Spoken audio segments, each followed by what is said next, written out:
Public nudity, that's how you keep a marriage hot. Public? There are places in the world that match your body's vibration. I've seen the TikToks. Don't move in with your in-laws. It hasn't been easy by any means. I think that my parents have a lot of things to grow in. There's still some things that we ran into that were really painful and hard. A day after my surgery, my birth dad had died. I had nightmares for the week before.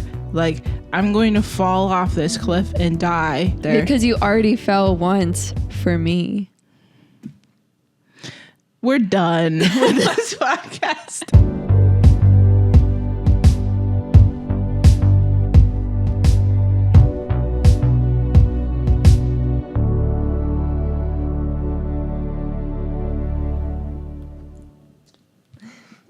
That's like the slimiest kiss ever.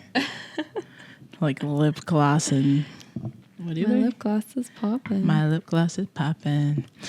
What's up? Welcome back. Welcome back to At Our Place. Hi, baby. It's my turn. I'm zipping it. Welcome back to At Our Place with Megan and Sherell.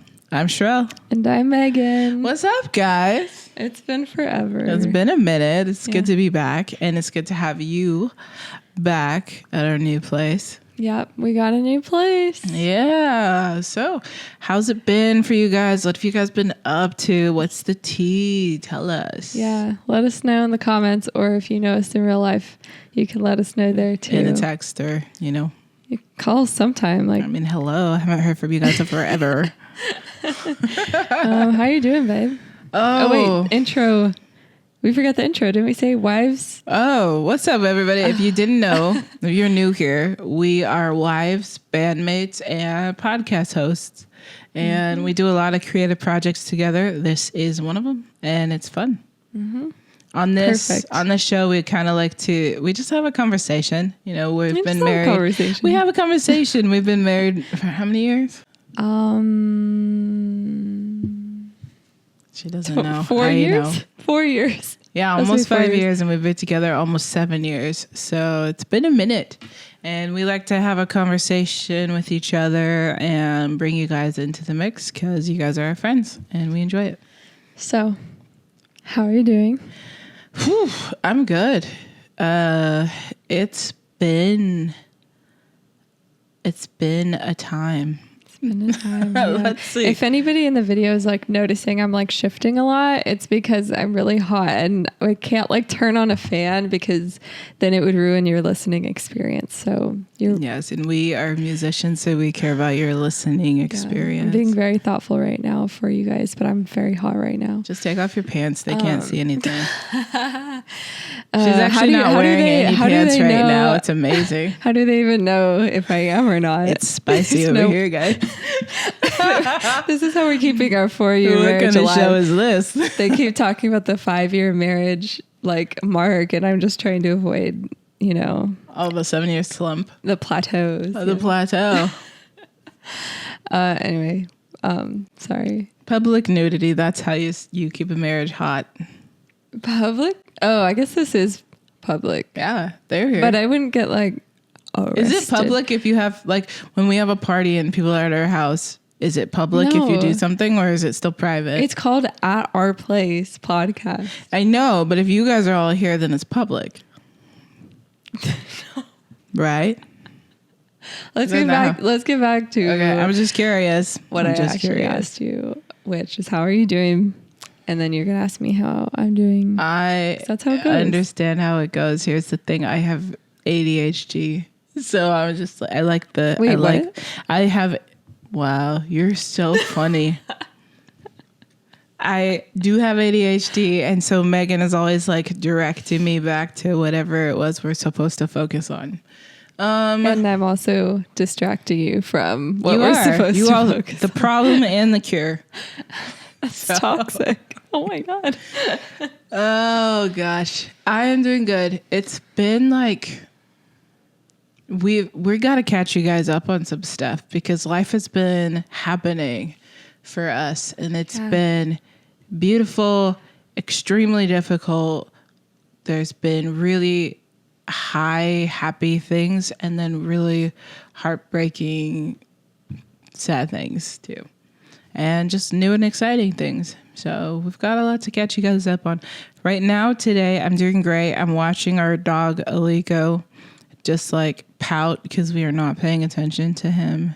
I'm sipping some tea and I'm hanging out with you guys. So I'm happy. And today was a really good day. I basically just cleaned our apartment and listened to my audiobook. You went to town on the apartment. It is clean. It's immaculate. It's beautiful. It's one of my favorite things, just like throwing on an audiobook and just like zoning out and cleaning and cooking. I'm very domestic. I'm so lucky to have I need a life. You have a life, and it's wonderful. No. It's filled with cleaning and cooking. Yeah. It's filled with chores. See, here's why it's great for you. It's because shut up. It makes me happy. Happy wife, happy life. I was kidding. Oh, baby, how are you? Today has been, for the most part, good. Yeah, I think, like, seriously, like, I feel like, so we just moved a few weeks ago. Spoiler. That's for later. We'll tell you where. Put a pin in that. But the last few weeks have been very busy and very just like getting accustomed to living in a new place, which is like a great thing because I love where we live. Yeah, we pretty much moved like a month ago, like this weekend. Yeah, I guess a month. Yeah. So I think I've been trying to regulate and figure out what the normal routine is, and I think I've been kind of hyper focusing on a lot of random things and wearing myself out. So today and yesterday, I feel more calm in the mind. That's good. It is good. It's felt like a good day. I love that for you. Let's just skip the past year and just start with today. No, you guys want to hear what we've been up to. So we used to live in a quite little beach town in California, and we enjoyed it there. We were there for like 10 years. We were at the little beachy town for 4 years together. You made it sound like we've been together 10 years, and that's just confusing. No, we lived there individually and together. The full length of time was 10 years that we both lived there. Yeah. Sorry. I say that because it's a very long chunk of time when you're not that old. So yes, I getcha. I'm tracking now. Yes. So we lived there, and basically we both essentially spent our entire adult lives there. Like that was our coming of age place, individually and together. And so we've got a lot of like really amazing memories there, really important things that happened there, really awesome friends that came from that community there. We developed our music careers there. Lots of awesome things about it. But I don't think it aligned with like who we are. And I'll speak on myself. It didn't give me what I needed in my 30s as a Black queer woman, with multiple disabilities. Like it wasn't giving me what I needed to feel safe and seen and connected there. So I started to feel that like misalignment. It's kind of like there are places in the world that match your body's vibration. I've seen the TikToks. There are places in the world that match your body's vibration, and this place was not matching who I had become. So it was just, it's like it was never good for me there. Like there was always this like something off in the core. So we moved, and the place we live now is awesome. But in between that move, we moved to the Bay Area, and that was interesting. Yes. And I will say that it's the weirdest thing because people have asked us why we moved and everything out of the Central Coast. And I feel similarly, even though I was not in any way, shape, or form like a a true minority out there. You're queer, so you were. I guess like a hidden gem. But I don't, something about it, like also the vibrations thing, like I never felt like, oh, this is my home. I just felt like it was a really nice place to go to school and then to just be. But yeah, I never felt like, and there's been a few places where we went that I was like, oh, this just feels so nice to be here. I don't know. It's the feeling in your soul that I just can't describe. But I never felt that like feeling of home where we lived. Like we made the best of it. And we had so many good memories, but a lot of tough memories. And then after that, yeah, I don't know how much you were planning to like go into. I'm going to tell you guys everything. Yeah. Where do you want to begin? Where do we begin? Well, I will start by saying the coast became really tough for me as a Black woman because there are a lot of conservatives out there, and there's nothing wrong with being conservative unless you hate people. And there was a lot of those types of people. There was just a lot of microaggressions and racism and prejudice that I had to deal with on a regular basis. And then all of my friends who were people of color, they were all experiencing the same thing. So they all moved, and I was like the last one standing still on the Central Coast for like the last 2 years of us living there. And I was like, this is intolerable. I can't do it anymore. And you know, my ankle was messed up and I wasn't, y'all know that, but like I had, that sprain was not a sprain. And I needed a pretty serious surgery to rebuild my ankle. And that's why we moved to the Bay Area. Megan's from the Bay Area. So we actually moved in with her family. They own a big old home out there, and we were able to move in with them, get the surgery, and we stayed there for 10 months. And it was a lot. How was it for you, baby? So we kind of moved in with my family, knowing that it would be a transitional period. So family relationships were okay. Don't move in with your parents. Just don't. And if you're in my shoes, don't move in with your in-laws. It's definitely something that we didn't do because we wanted to. It was definitely something that it was practical. Was very practical. And yeah, it just, a lot of things led us to need that transitional period. So, you know, at the last minute, we were just like, okay, let's do this. You got seen by a surgeon. They figured out what was wrong with your ankle. That part was amazing. The medicine in the Bay Area was amazing. I'm so thankful for that. Like, they treated you so well. And in the place we were living before, they kind of did the whole medical gaslighting thing.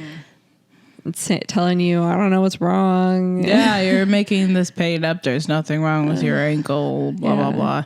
So I'm super happy you literally got surgery and we're healing for months and months.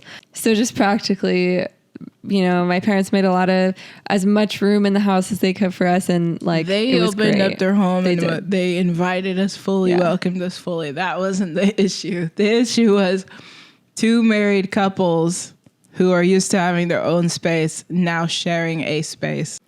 Yeah, the year was a challenge because of that.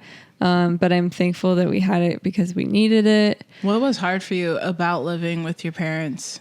Which is funny because like you would hear that and you would think probably everything about being a married person living with your parents. Yeah. I mean, some people have like perfect relationships with their parents. And there's some cultures where it's super normal to have like multi-generational like living situations, but your family's like white, like Bay Area. It's definitely wealthy, like they're fine. Yeah, that was an interesting aspect of a lot of people in the Bay Area. A lot of people in general see it as somewhat of a failure if you ever move back in with your parents for any period of time. Which is why I'm saying I'm grateful for it, because it's not always assumed that people want their kids to come back and live with them. But at the same time, I don't know, if if you've been living on your own for a while and you do go back, you probably don't also want to do that. It's just by necessity. And it was weird because it was like, we don't want to build too stronger roots in the Bay Area. Like both of us get Bay Area based jobs, rent a place in the Bay Area. It's like, we didn't want to like dig our heels too much in because the whole thing is supposed to be temporary.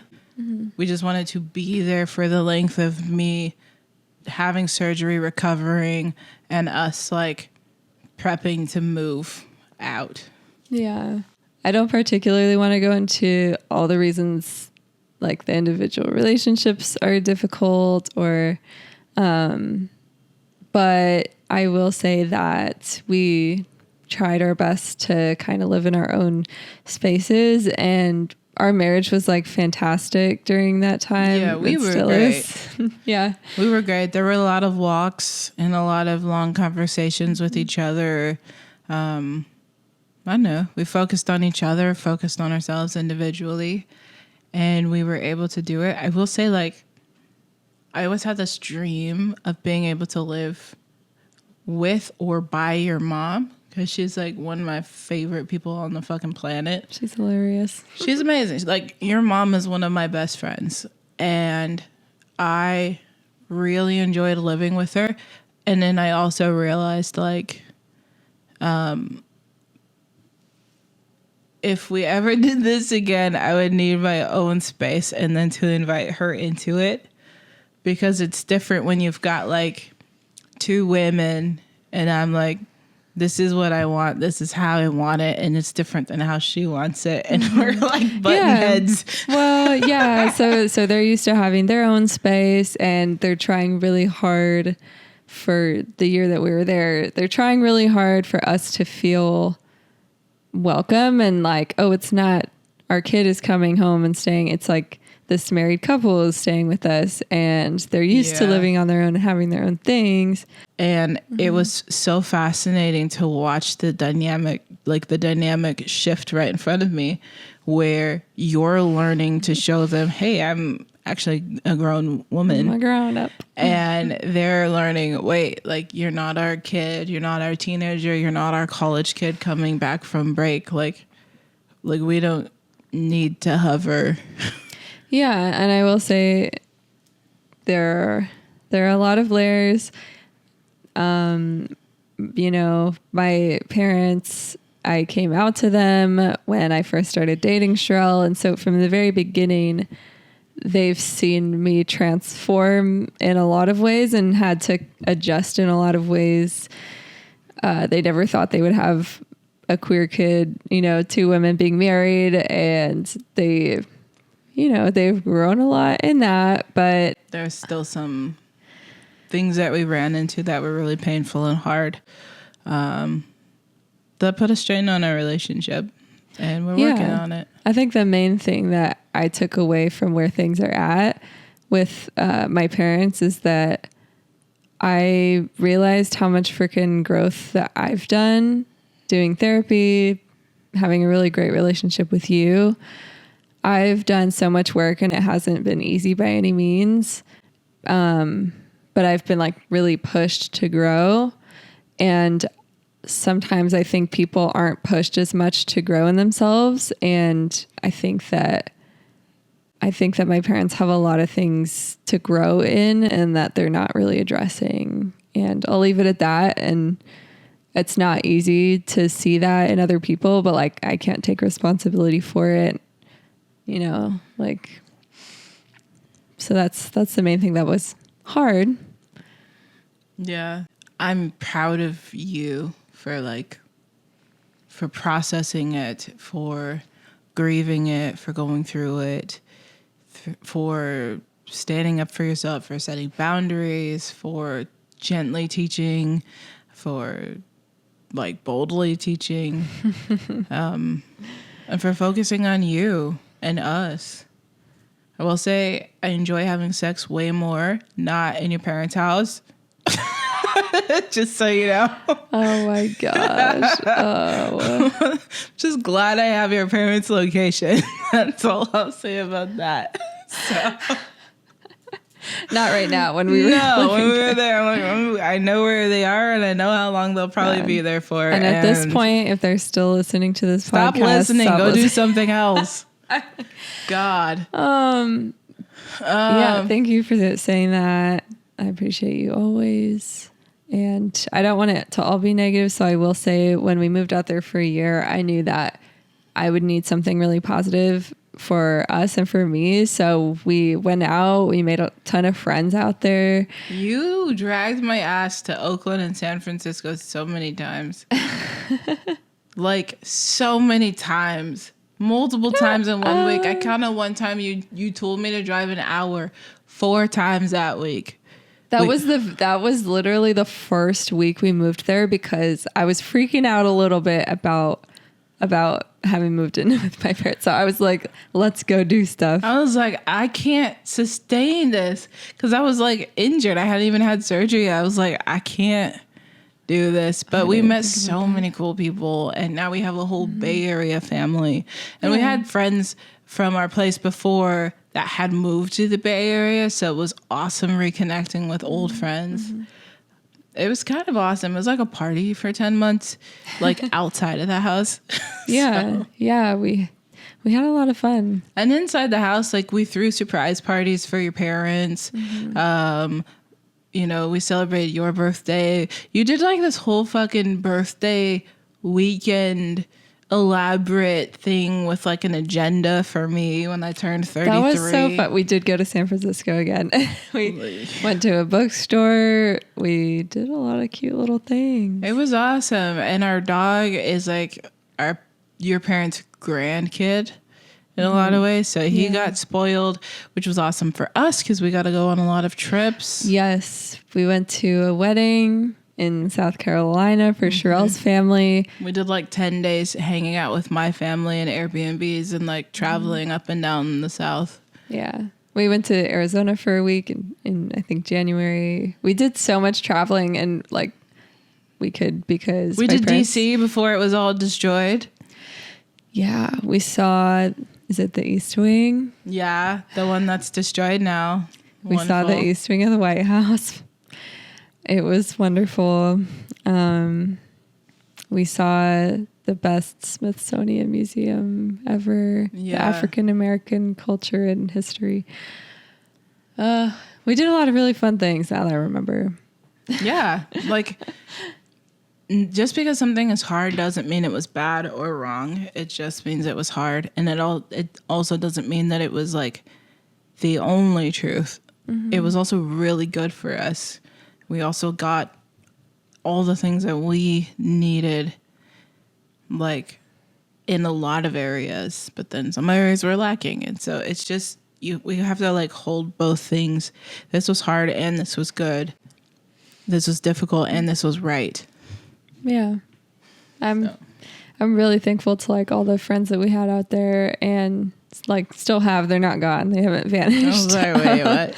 And everybody we reconnected with and everybody that made it feel as home as it could be for us. We did gigs out there. We just really built We did so many gigs out there. Yeah. Pretty much from like March to a week ago, we were drowning in gigs. Like, and it was awesome. We did all the Pride things. We did It was all so the Pride festivals. We did like water lantern festivals, which was, I didn't even know existed, but those were fun.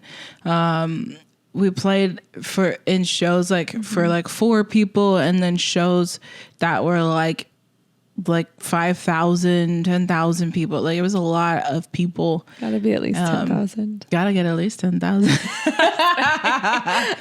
So the Bay Area was good for us, and there's a couple hard things there's a couple pivotal things that happened for me while we were there. I got to see my birth family, which we told you guys about. We went to Arizona a few times, which was awesome. But I got my surgery in January, And then like a day after my surgery, my family called to tell me that my birth dad had died. And I had just spoken to him, and we had reconnected, and we were making plans to go to Chicago to see him. And him and I had had some really pivotal conversations that both of us had been waiting a long time to have with each other. Like, one of the last things that he ever told me was, man, I can die happy. I can die a happy man now. Because he'd been like holding a lot of that stuff in for like the length of my life. If you guys don't know, I was adopted. I was put into the system at 3 months old. And my birth family, like my birth parents, didn't see me until I reached out to them in my 30s. And I have birth siblings that I hadn't connected with in a long time. And like probably a year into our marriage, we found everybody, and we'd been slowly reconnecting with everyone. So my birth dad was one of the ones I had just reconnected with. Him and I were a slow burn. We're very similar to each other. Mm-hmm. Very similar, like, personalities. Yeah, so you can't really rush things with us because we're very methodical and intentional and stubborn. Everybody tells us we're just alike. So losing him was hard because I never got a hug from him. And that's like the one thing that I wish that I could have had. And that was really painful. And I was high on like pain meds because I literally had just had my foot reconstructed the day before. Yeah. It was like the day before, and I saw your phone blowing up, and I was like, oh, if, Sherell is just got off surgery, and it's like, it's serious. Phone call, your birth dad had died, and I knew you had just like had the first kind of meaningful conversation with him. I'm so sad that we never got to meet him, just as your wife that loves you and loves everybody that has some of your DNA. There's just like, there really is a difference between nurture and nature. And I'm glad that you did reconnect. It's like the little piece that you have, but you deserved so much more than just that. So that's the crazy thing that I've been learning is like, you don't always get what you deserve. You can't control things in life. You don't know how long you're going to have. You don't know how long you're going to have with the people that you love. So you just kind of have to like accept it. My therapist calls it radical acceptance. It's like, I can't change this. I wish I could, but I can't. And I'm not going to change. I'm not going to put my energy towards wishing that I could change something that I can't. I'm just going to accept it and accept the good, grieve the bad, and let it be what it is. So I'm glad that I got to have those conversations with him. And I'm glad I got to show him who I am today and tell him about you and just have some amazing conversations that like I carry them in me every day. Yeah, it's like, you're a part of your soul. I think my big takeaway, like other than my father loved me, was he is incredibly proud of who I am. Mm-hmm. And I am incredibly proud to be his daughter. So that happened. And that same week that I had surgery, my birth dad died, I started classes because I went back to college, just so I could have something to do while I was living with my in-laws and recovering from surgery. So I had like a full load of classes, and I was just like, this is a lot to process while high. Yeah, you were a bit loopy on the drugs. Hey, I did phenomenally. So you do great in your classes. That semester was great. I just had a few fun conversations with Hi Sherell. Oh, whatever. I'm sure you stuck them somewhere on the internet. I don't think that I did. I kept it the privacy, but I will just say she forgot that we were singers while she was on the recovery drugs, and then she started singing along to a song, and she was like blown away by my own voice. Oh wait, actually it was me. You were blown away because I was singing something. Oh, that's convenient. And then you said, "Wait, can I sing too?" And then you were trying to sing, and you were like, "Whoa, I can sing!" Oh, that's so funny. You were so, and I'm not as excited, but she was like, I was high. She was tripping a bit. She asked me, she said, "Am I famous?" No, I'm not. You guys are the only ones who know who I am.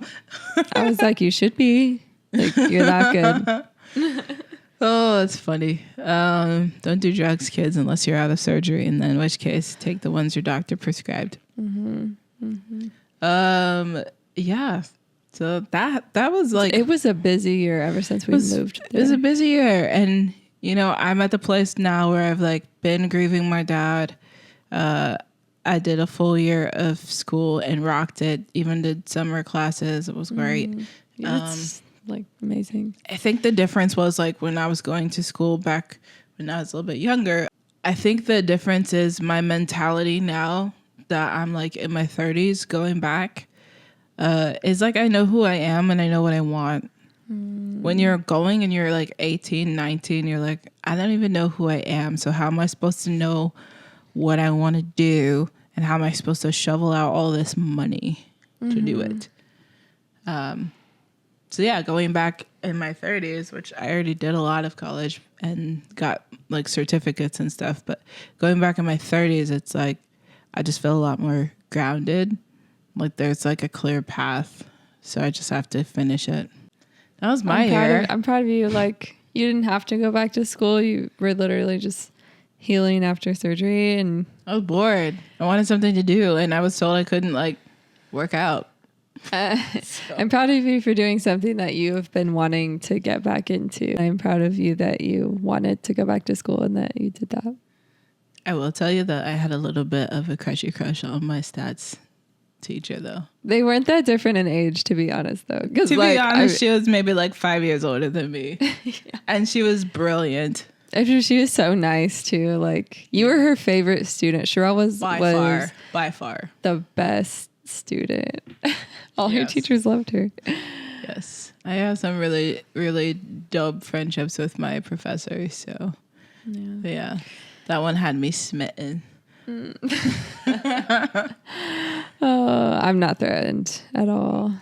No, because teachers are baddies. Teachers are baddies, and then when you meet a hot teacher, when you meet a hot teacher who's funny and brilliant, and we're talking about adults going to college.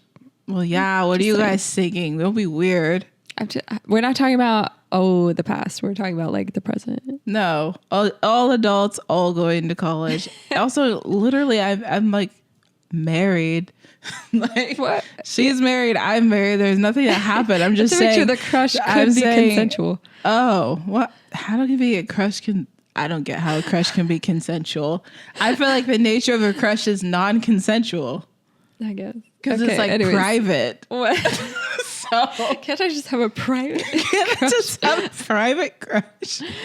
Anyway, yeah, it was funny. I was like a little smitten. I was like, thank God I'm black because she cannot tell that I am blushing right now. So it was fun. It was a fun year. You're cute. You're cute. But yeah, it was a good year. And then we left. So yes. Megan, by the way, Megan, I don't know if you're announcing it, but like you were like busy creating that whole year. Like I barely saw you. I mean, I've been hinting at it, but people aren't really like caring too much because they know that I'm going to take a while to release it. But I was working on song after song at my parents' house in our little den, our secret place that was also our living room. It was our everything room. I'm making it sound really boring the way it's coming out. Yeah, you're not doing it justice. I know. You're like, I served it up on a silver platter, and you're like, and I did it in this dingy little room, so it's not even interesting enough to be dingy. I'm not even talking about the songs. I'm just like, Babe, move over. I'm sorry. She made an album. She recorded she wrote, produced it. Vegetables. She got the green. Listen, she gonna get that green. But she wrote it. She produced it. She mastered it. 9 songs. 9 songs, full length album in like how many months? 5 months? 11 months. Wait. You didn't I didn't start. start. We weren't there for 11 months, and you also didn't start until like. Has to be 7. Yeah, in like 7 months' time, you did this entire project. I'm not joking when I'm like, there were times I was like, I haven't seen my wife, because you would work at your job and then you'd get off of your job and then you would stay in the den and you would just work until like 2 a.m. And I'm like, where is she? And also, why am I out here hanging out with your parents by myself? I would kind of be obsessed about it. And sometimes when I would get off work, I would just think, I'm just going to work on some music for a little bit. And I'll see when Sherell just comes and interrupts me. Like I wouldn't wait and go say hi. I would wait until you come find me. And then I'd be like, okay, now I'll take a break. Yeah, and I'm an artist too. So I wouldn't interrupt you for the longest time. And then I'm like, she hasn't eaten. Don't think she's gone to the bathroom. Don't think she's stood up to stretch or drink water. Maybe she should just see. I stood up to stretch when I was recording vocals because I do those standing up. Okay. But no, I had a really good time just being hyper focused for like 7 months on this album. Yeah, you checked out. I feel like it's like dissociation a little for you.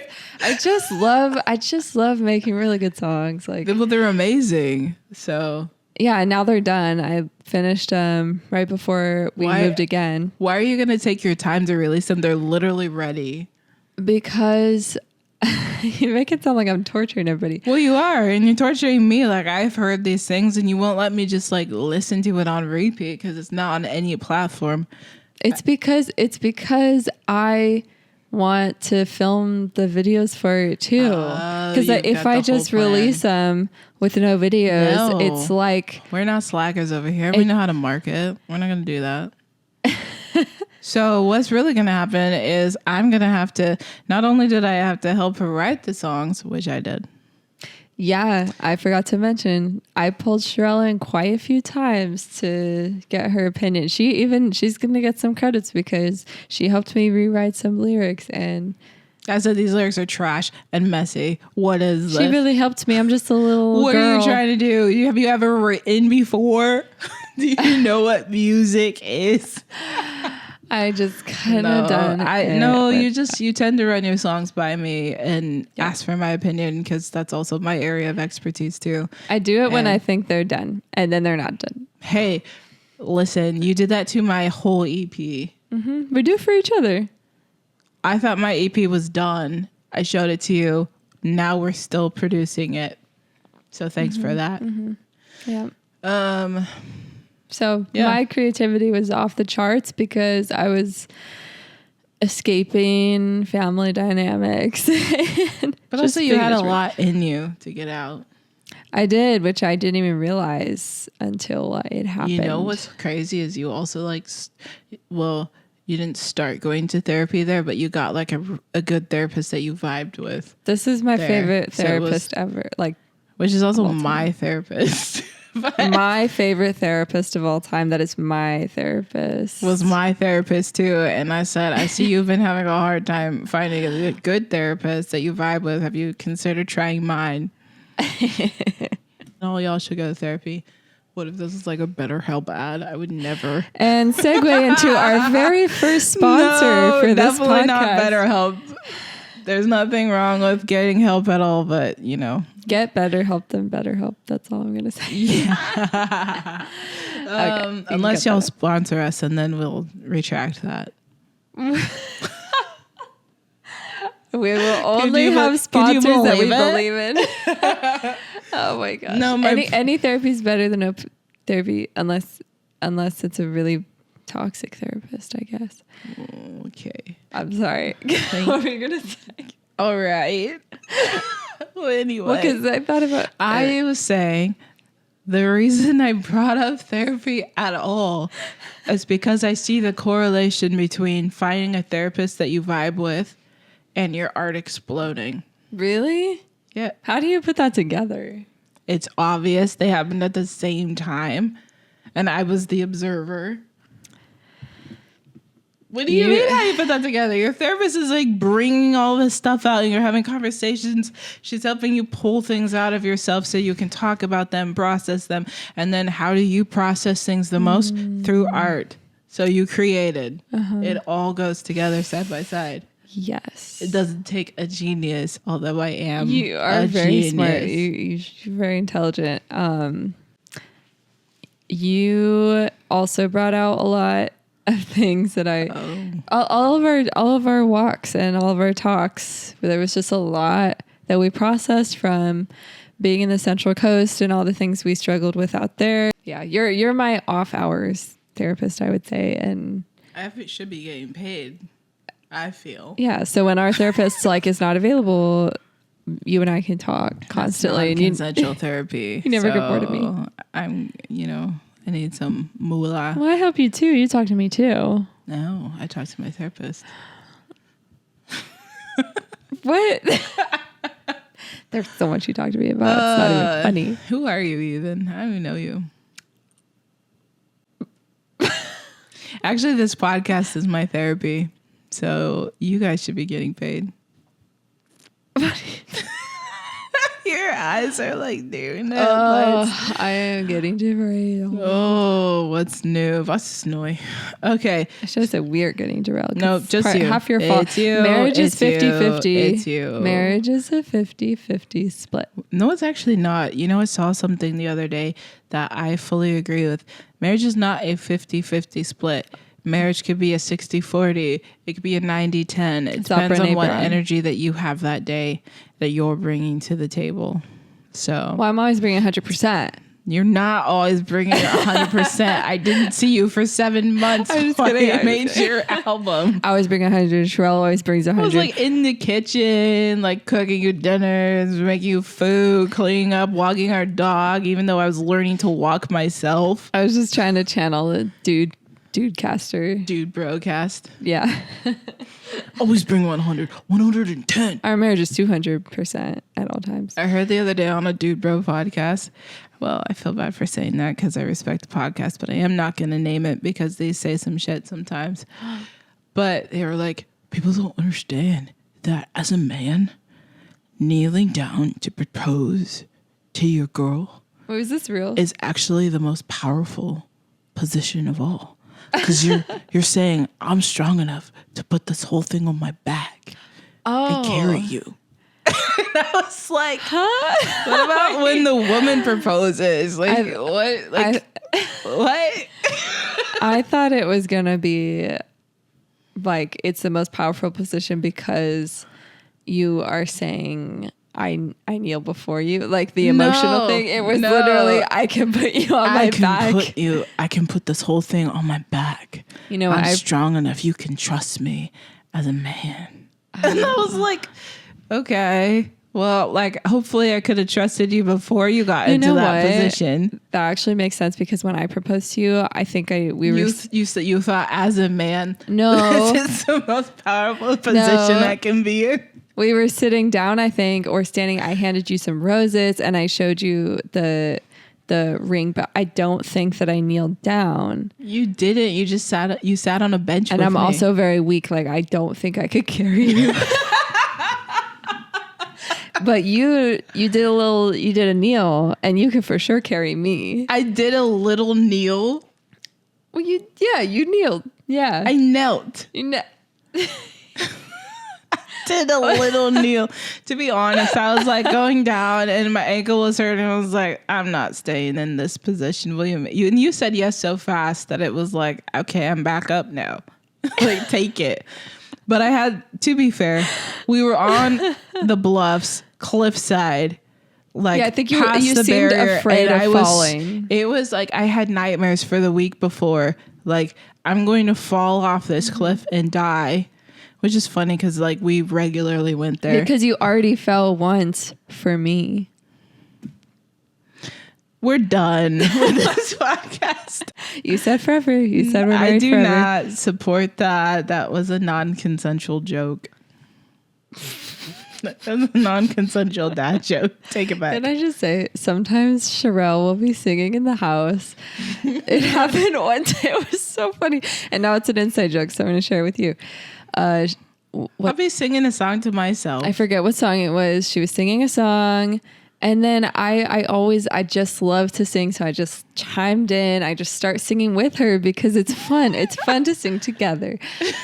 And then she said, for once, can't I just have a private song? And I stand by it. Can't I just have a private song? I stand by it. Why does everyone have to chime in? And you're here in public space singing your... Okay, this goes back to the beginning. Your so-called private song. If I'm in our home, is it public or private? It's public to me. It's private between the both of us and Aliko. So it was just so funny. So now when she's singing a song, she'll continue to say, "Can I just have a private song?" It's very funny. Listen. So whatever. Oh my God. You're a funny one, Stoneson. So are you ever gonna spill where we live now? Oh, so you guys want to know where we live. So I don't know if you've noticed, but this is not our usual background. It's our new background. This was forever. I mean, this exact setup was in our old place, but we didn't film in our living room before. We have a new couch. We had this couch. Y'all just didn't see it. New to them is what I'm saying. Oh. She's like, technically. Technically, we had this. They don't care. Okay. It's new to them. So we now moved. We used to live on the central coast of California. Then we moved to the Bay Area. Mm-hmm. Now, where do we live? We live in Los Angeles, baby. Oh, I didn't give you enough time to drum roll. No, you did it. Okay. Okay, wait. We live in LA. I'm bursting at the seams. Oh my God. How do you feel about living in LA? Oh, and we're thriving in I knew LA. that was coming. Also, you can't sing on this show because, like, you know, we'll get Panic at the Disco is going to come after me, and then I'm going to be like, hey, and I'll be like, you live in LA, don't you? Do you think because every celebrity probably lives out here. Oh, really? Every celebrity in the whole world lives in LA. Again, technically. So Sherell and I have wanted to move to LA since when we met, 2019. Even before that, I bet. No, I came out here because I got family that lives out here, and I came to visit them at like long ago. 18. Really long ago. You are so rude. You're like calling me old for no reason. I'm not even old. Okay, sorry. It's unwarranted. Anyway, I came out here to visit family, and I was just like exploring, and I kept coming out here with different friends, just like, I don't know, just running around. One time we literally drove around Beverly Hills and like knocked on people's houses, and we were like, how long have you lived here? Like, just like Classic. Being hooligans for no reason at all, and giving like people fake tours of the Hollywood Hills, and just be like, we didn't know anything. We weren't from here. Wait, who are you giving tours to? Random people. Wait, huh? We just like did hooligan shit. You found people on the street and you said, okay, time for a tour. Who's gonna come? We pretended we were tour guides, and we were just like, and over here you have. Oh my God, you guys are hilarious. So anyway, which most of those people make shit up anyway. But I've Shade thrown to tour guides. Thank you. Just telling you, she's after you. You done? Anyway, so like like a young age, like in my early 20s, I would come here and I'd be like, man, it would be really fun to live here. And I'd like longboard around these streets, these suburbs, and I'd just be like, what would it be like to live here? I feel like there's something here for me. This would be really awesome. But I was always too afraid to move here because, you know, everything that you hear is like, it's super dangerous and super expensive. So I was just afraid to do it by myself. The starving musicians in LA. Well, and I had friends who were like, we're moving to LA. And then there's like, they were miserable there. So I don't know. I was just afraid of becoming one of them.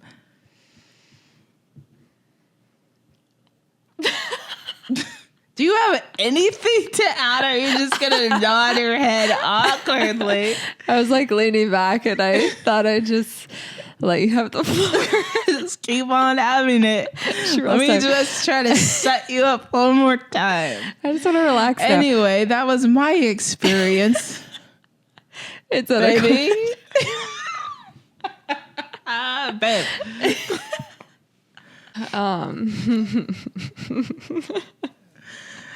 Okay, so You're so mean to me for no good reason. I mean to you for laughing.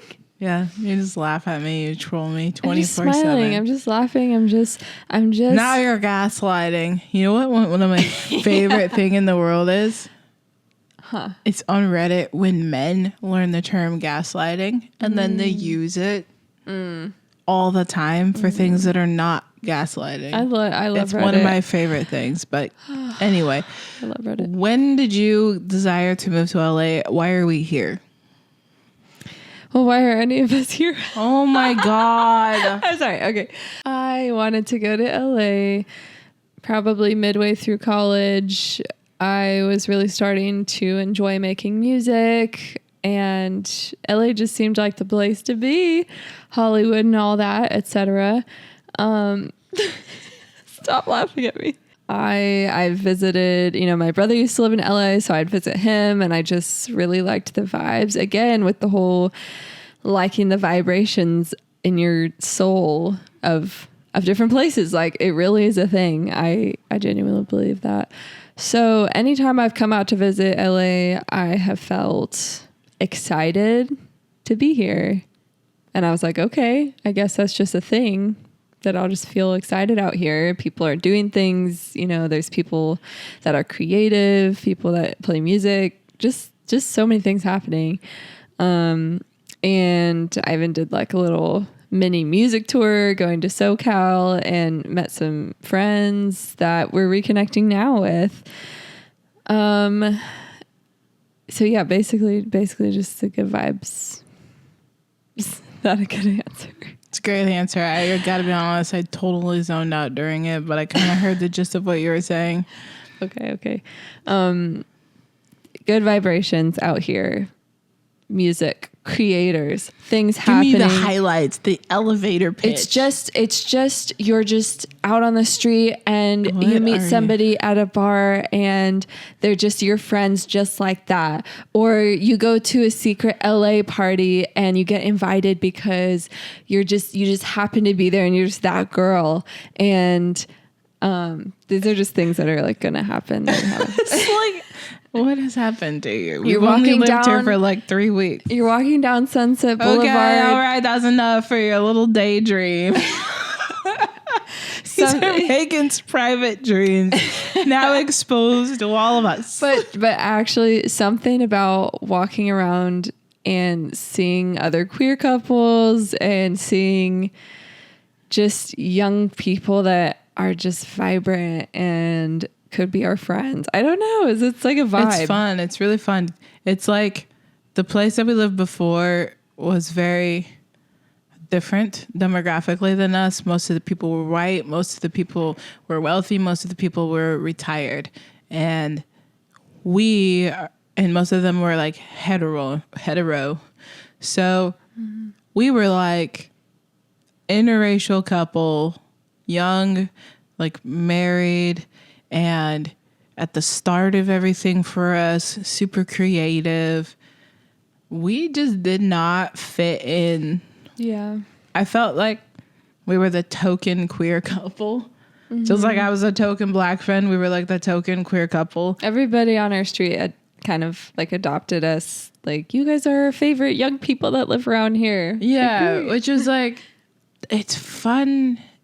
Like, I loved the support. It was really sweet. I loved the support, but it was also kind of like, I would like to experience what it feels like to not be noticed. Would like to experience what it feels like seeing lots and lots of other people who are like me. Yeah, it was just like, I wanted to be around black people. I wanted to be around queer women. I wanted to be around creative people doing creative things. And everybody here wants to do cool shit with cool people. And it's just fun. It's fun to be here. It's fun to be in an urban place and not like the suburbs, like we were in the Bay Area, you know? Yeah. So it's fun. There's more fun things to do. We're riding our scooters everywhere. It's a fun city to be in. Yeah, it just feels like there's an energy in the air of people feeling happy and comfortable in themselves, and I don't know, something about it. I'm really happy that we moved out to LA. It all panned out.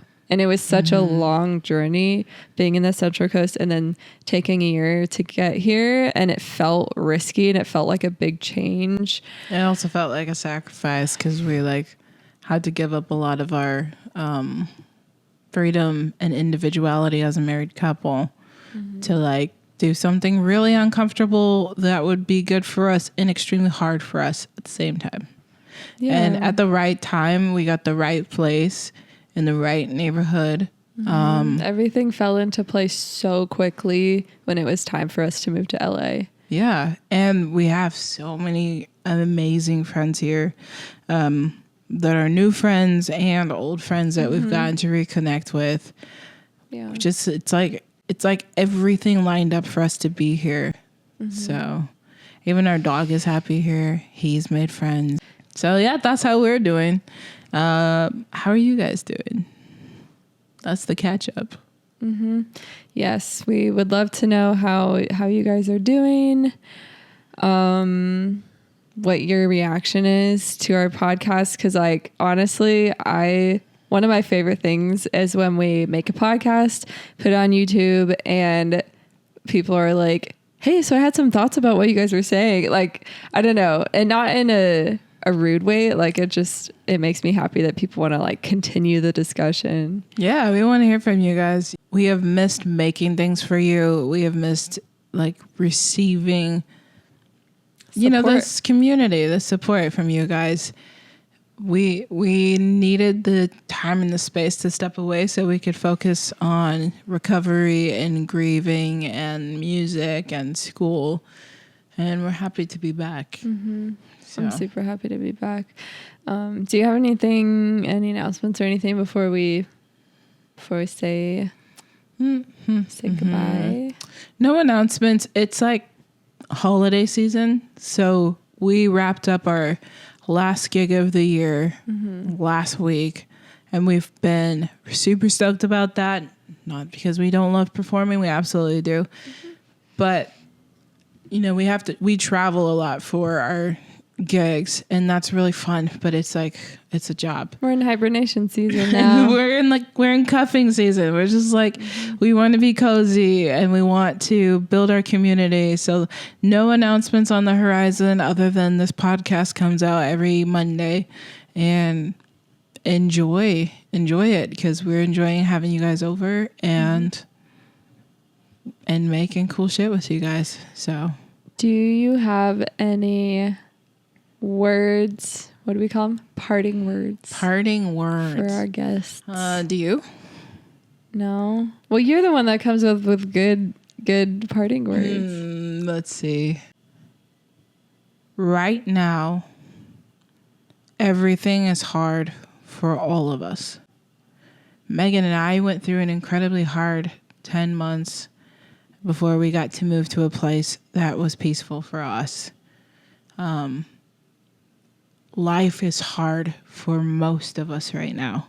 So what I would say is, if you are able, do the thing that brings peace to you today. Do the thing that brings joy to you today. Do the thing that makes you feel empowered and alive today. Lean into the people who protect you and fight for you and remind you of who you are today, because we all need that. It's easy to feel alone. It's easy to feel hopeless. It's easy to feel despair, or like everybody's against me. It's easy to feel that. You are loved. This season does end, and there are people fighting for you right now. So even when you don't even have the strength to fight for yourself, there are people making art for you. There are people passing bills for you, creating laws for you, going to protest for you. There are people who are still standing for you. So that's what I have for you right now. Wonderful. Thank you, baby. Thank you for listening to At Our Place podcast with Megan and Sherell, and we will see you next time. Bye. Bye.